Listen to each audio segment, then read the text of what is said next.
Hello salespeople, today I'm going to talk to you about one really hidden weakness of salespeople that we encounter all the time, so you can check yourself and see if this is something that you need to manage.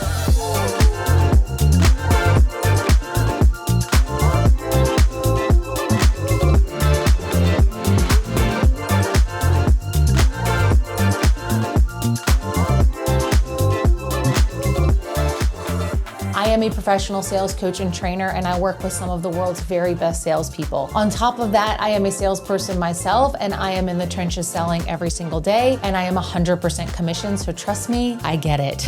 I take my own advice. All right, so let's get into it.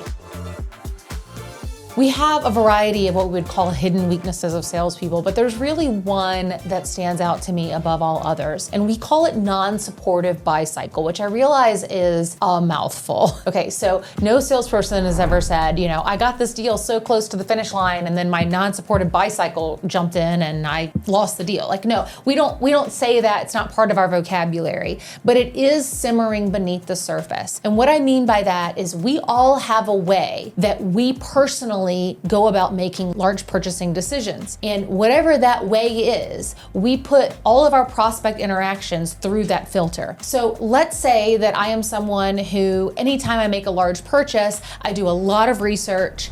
I always have, 3 or 5 different people that I'll talk to and get quotes from. I will spend a lot of time analyzing the different solutions and take a really long time to make a decision. If that is how I personally am wired, and then I'm a salesperson, when I'm sitting across from a prospect who says, okay, yeah, this looks great, we're ready to move forward, I'm going to have a really hard time with that. And I actually see this happen all the time. We miss the clues that a buyer is ready to buy because we're imposing on them our own buy cycle, which in this particular interaction is not supportive. So what can happen is we are working with a buyer who is a very fast decision maker, somebody who doesn't need a lot of information to pick something, and if they like the first person that they meet or first solution they talk to, they're going to go ahead and buy that. That's cool. If I am that salesperson, I cannot say, well, I'm going to let you think this over, and I'm sure you want to talk to a few other people. I am standing on my own feet. I'm standing in my own way when I behave like that. And we don't realize even that we're doing it. Okay, the flip can be true,